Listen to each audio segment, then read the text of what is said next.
What's the most entitled thing a family member has demanded from you?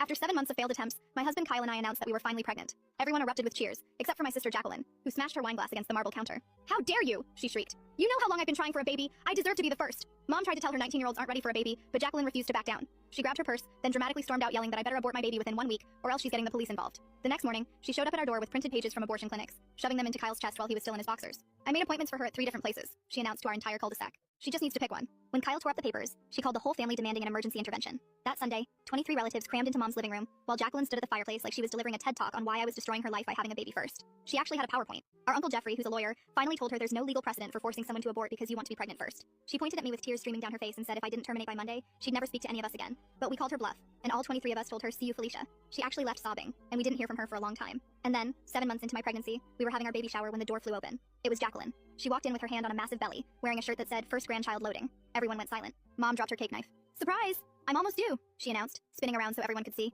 "I got pregnant right after that horrible meeting where you all betrayed me. I'm 10 weeks away from giving birth."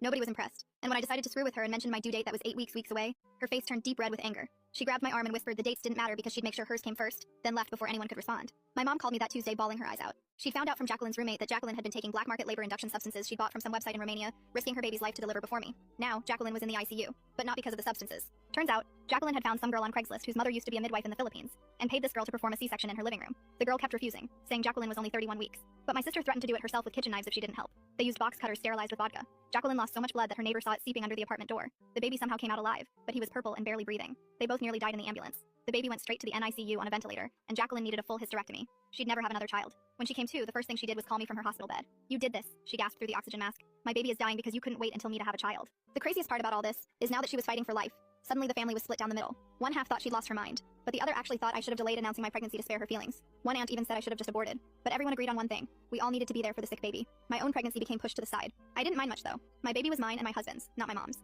It just sucked how anytime I mentioned anything exciting, the conversation got redirected. 3 days before my due date, I was admitted for monitoring. Jacqueline's baby was still critical. The doctor said the next 48 hours would determine if he'd survive. The scariest part was that I could see her through my doorway, standing in the hall between the NICU and maternity ward. And she wasn't looking at the rooms or the nurses passing by. She was staring directly at my belly with an expression I'd never seen before. Tomorrow morning, they're inducing me. Jacqueline knows the exact time. She's been asking the nurses questions about the delivery room locations and whether they ever leave babies unattended. The NICU is 1 floor below maternity. If her baby doesn't make it through the night, I don't know what she'll do when mine is born healthy in the morning. The clock showed 3 a.m. when I woke up to Kyle's voice in the dark, already talking to someone on his phone about Jacqueline asking the nurses where babies get taken after delivery. He was pacing by the window, explaining how she'd been watching the hallways and timing how long nurses stayed in each room. The charge nurse on the other end promised to add a special security code to my chart right away and alert the whole night shift. Kyle wasn't satisfied though, his voice getting louder as he demanded specific names of who would protect us and exactly what they'd do if Jacqueline tried to get near our baby. His hands were shaking as he wrote down names on the hospital notepad, asking about door locks and panic buttons, and whether security could physically stop someone from entering our room. The nurse kept trying to calm him down, but Kyle wanted a meeting with hospital security before my induction started at